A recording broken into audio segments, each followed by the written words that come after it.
South ಆಫ್ರಿಕಾದಾಗ ಒಬ್ಬವ 9-10 ವರ್ಷದ ಹುಡುಗ ಅವ 1992 ವರ್ಲ್ಡ್ ಕಪ್ ಹೈಲೈಟ್ಸ್ ನೋಡ್ತಿರ್ತಾನ. ಅವಾಗ ಜಾಂಟಿ ರೋಡ್ಸ್ ಅವರು ಒಂದು ಫ್ಲೈಯಿಂಗ್ ಡೈವ್ ರನ್ಔಟ್ ಮಾಡ್ತಾರ ಆ ವರ್ಲ್ಡ್ ಕಪ್ ಮ್ಯಾಚ್ ದಾಗ. ಅದ ಆ ಹುಡುಗ ಎಷ್ಟು ತಲೆ ಕುಂದಿರ್ತಂದ್ರ ನಾನು ಕ್ರಿಕೆಟ್ ಆಗ್ಬೇಕನ್ನೋ ಒಂದು ಆಸೆ ನೋಟಿಸ್ಬಿಡ್ತದ ಅವನೊಳಗ. ಅವಾಗಿಂದ್ರ ಅವ ಕ್ರಿಕೆಟ್ ಪ್ರಾಕ್ಟೀಸ್ ಚಲೋ ಮಾಡಿ ಸೌತ್ ಆಫ್ರಿಕಾಗ ಮೇನ್ ಬೌಲರ್ ಆಗಿ ಡೆಬ್ಯೂಟ್ ಮಾಡ್ತಾನ. ಅವ್ರು ಯಾರು ಅಲ್ಲ, ದ ಲೆಜೆಂಡರಿ ಸ್ಟೇನ್ ಗನ್ ಅಂತ ಹೆಸರಾಗಿರೋ ಡೇಲ್ ವಿಲಿಯಂ ಸ್ಟೇನ್. ಅವ್ರು ಎಷ್ಟು ಡೇಂಜರಸ್ ಆಗಿದ್ರಂದ್ರ 150 ಕಿಲೋಮೀಟರ್ ಪರ್ ಸ್ಪೀಡ್ ಬಾಲ್ ನ ಎರಡೂ ಕಡೆ ಸ್ವಿಂಗ್ ಮಾಡ್ತಿದ್ರು. ಅಂತ ಡೇಂಜರಸ್.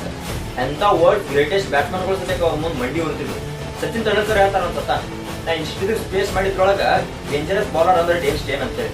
ಮತ್ತೆ ಇವ್ರ ಗ್ರೇಟ್ನೆಸ್ ಇನ್ನೊಂದ್ ಏನಪ್ಪಾ ಅಂದ್ರ ಇವರು 6 ವರ್ಷ ಅಂದ್ರ 2356 ದಿನ ಏಕ ICC ಟೆಸ್ಟ್ ರ್ಯಾಂಕಿಂಗ್ ದಾಗ ಫಸ್ಟ್ ಅದ. ಇದು ಯಾರಿಗೂ ಗುರಿಯಕ್ ಆಗ್ಲಾರ್ದಂತ ರೆಕಾರ್ಡ್ ಆಗಿ ಉಳಿದಿದೆ. ಇನ್ನಾದ್ರು ಯಾರದು ಗುರಿಯಕ್ ಸಾಧ್ಯನೇ ಇಲ್ಲ ಅಂತ ರೆಕಾರ್ಡ್ ಇದೆ.